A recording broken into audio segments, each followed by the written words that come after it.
اگر کسی شخص کو روزے کی حالت میں الٹی آ جائے اور اس کے بعد فوراً ہیضے کا بیماری لگ جائے اور ڈاکٹر اس کو گولی اور دوا ڈرپ وغیرہ لگائے اور دوا بھی کھائے، روزے کے حالات میں معلوم یہ کرنا ہے کہ شخص کے روزہ قضا تو ہے نہیں، کفارہ نہیں ہے، بیماری کی وجہ سے جو خراب ہو گیا روزہ تو یہ قضا ہے، کفارہ نہیں۔ اگر کوئی شخص سونے کی گھڑی یا سونے کی انگوٹھی پہن کر نماز پڑھے تو کیا اس کی نماز فاسد نہیں؟ نماز ہو جائے گی، گناہگار ہوگا۔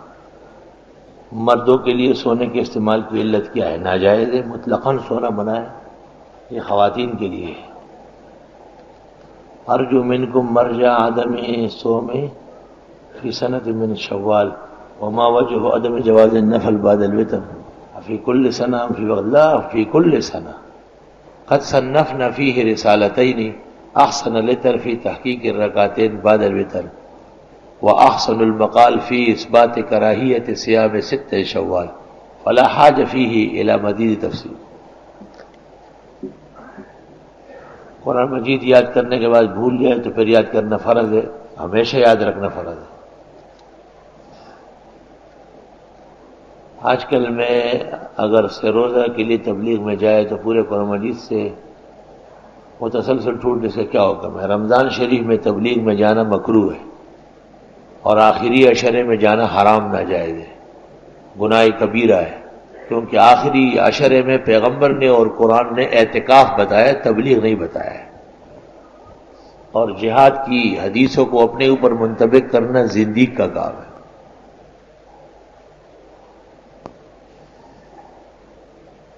مسئلہ یہ کہ یہاں جو بھی باتیں ہوں ان کو باہر بول سکتے ہیں، یعنی خصوص آپ کی ذات سے متعلق، میری ذات سے متعلق باتوں کی ضرورت نہیں، میرے علم سے جو متعلق ہے وہ بیان کرو، ذات دلیل نہیں ہوتی۔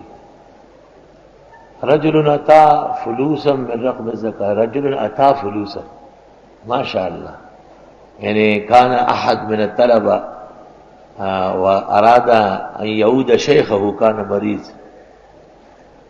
فاراد ان يتكلم بالعربی لانه ماشاء اللہ يدرس العربی فاراد ان يقول لشیخه دمر الله مرضك فقال دبرك الله،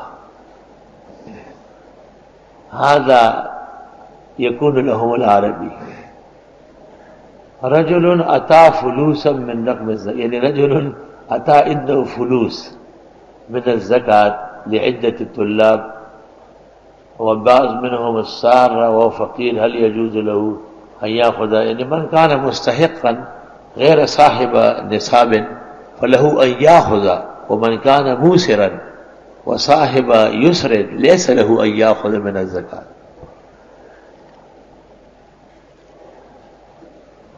میرے ہمشیر نے خواب میں دیکھا کہ ایک شخص دمبے کا ریوڑ گھر پر ہدیہ دے کر چلا گیا، خوشی آنے والی ہے۔ مسئلہ یہ کہ نماز تراویح کے بعد مروج دعا ہے، امام مقتدی دونوں ہاتھ اٹھا کر دعا کرے، اس میں کوئی حرج نہیں، یہ اتفاقی دعا ہے جیسے ہم درس کے بعد کرتے ہیں، اس کی ثبوت کی ضرورت نہیں ہے۔ ہر خیر کے اختتام پہ دعا مناسب ہے۔ مولانا اشرف علی صاحب نے بھی امداد الفتاوی میں لکھا ہے، لیکن تراویح کے بعد دعا نامناسب ہے کیونکہ وتر کا عمل باقی ہے۔ عرض یہ کہ میں نے خواب دیکھا کہ ایک صحرا میں کئی دکانیں ہیں اور ایک دکان میں کتابیں ہیں، کتابوں کے اوپر سب سے بڑی کتاب ہے، تقریباً جوڑائی 2 میٹر ہے اور چوڑائی، اور ساتھی بھی ہمارے ساتھ ہے۔ میں نے ان سے پوچھا کون سی کتاب ہے؟